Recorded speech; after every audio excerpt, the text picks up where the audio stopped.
اعوذ باللہ من الشیطان الرجیم بسم اللہ الرحمن الرحیم 26 اگست سال 2020 درج 8 میں موضوع گوتم بدھ سبق کے سوال آگے جا ہوگا.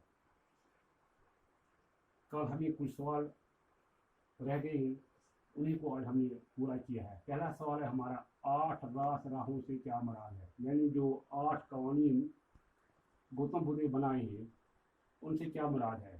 اپنے حقائق کو بنیاد بنا کر گوتم بدھ نے 8 رہنما اصول قائم کیے, یعنی گوتم بدھ نے اپنی زندگی میں 8 اصول بنائے ہیں. انہی 8 اصولوں کو 8 راس یا اشتمارک کہتے ہیں. وہ منظر ذیل ہیں. پہلا ہے صحیح علم, یعنی علم صحیح ہونا چاہیے. صحیح ارادہ, ارادہ صحیح ہونا چاہیے. اور صحیح کلام. اس کے بعد ہے صحیح عمل, جائز و حلال کی کمائی. صحیح کوشش, نیک خیال, صحیح غور و فکر. یہ 8 رہنما اصول ہیں جو گوتم بدھ نے بنائے ہیں. اس کے بعد ہے کالم الف کی عبارت کو کالم بے کی عبارت کے ساتھ مناسب طریقے سے جوڑیں. پہلا ہے گوتم بدھ. گوتم بدھ مت کا بانی. پھر ہے کپل وستو, شمالی ہندوستان کا ایک شہر. یوگ, مذہبی پرورش. 4 اعلیٰ سچایاں, بدھ مت کی بنیادی تعلیمات. راس تفکر, 8 راس راہوں میں سے ایک. اس کے بعد سوال خالی جگہیں بھر لیجیے. اگر بنیاد درست ہے تو ڈیش درست ہوگی, اگر بنیاد درست ہے تو زندگی درست ہوگی. یعنی جب ہم مکان بنائیں گے, اس کا بیلٹ ٹھیک ہوگا تو وہ مکان پوری طرح تیار ہو جائے گا. درست ارادہ ہی ڈیش کی راہ دکھاتا ہے, یعنی درست ارادہ ہی نروان کی نجات کی راہ دکھاتا ہے. غلط گفتگو ڈیش کو دعوت دیتی ہے, یعنی غلط گفتگو جھگڑے کو دعوت دیتی ہے. بات چلنے سے دور رہنا اور خدمت خلق کرنا. بات چلنے سے دور رہنا اور ڈیش کرنا اور خدمت خلق, یعنی عام لوگوں کی خدمت کرنا.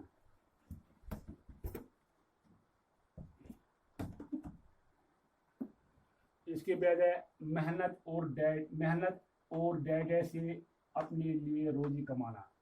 محنت اور ایمانداری سے اپنے لیے روزی کمانا, یعنی انسان جو کام کرے گا اس میں ایمانداری ہونی چاہیے.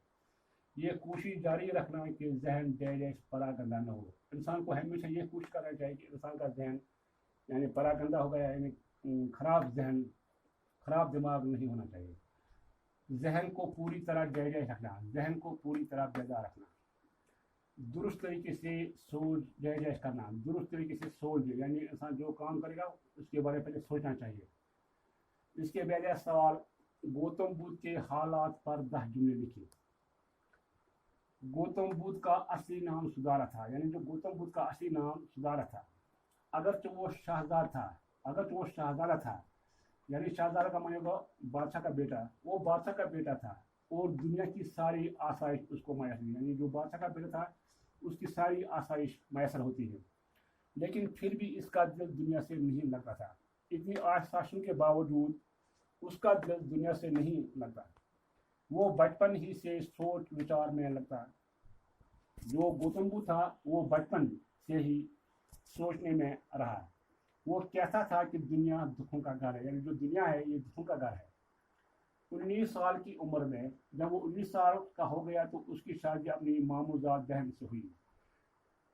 شادی کے باوجود بھی اس کا دل اچاٹا رہا, یعنی شادی کے بعد بھی اس کا دل دنیا سے نہیں لگتا.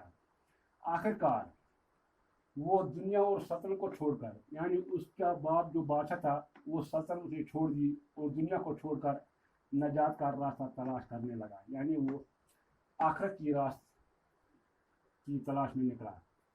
آخرکار اس نے نروان حاصل کیا, یعنی آخرکار اس نے نجات حاصل کیا اور گوتم کے نام سے مشہور ہو گیا, اور پھر وہ گوتم کے نام سے مشہور ہوا.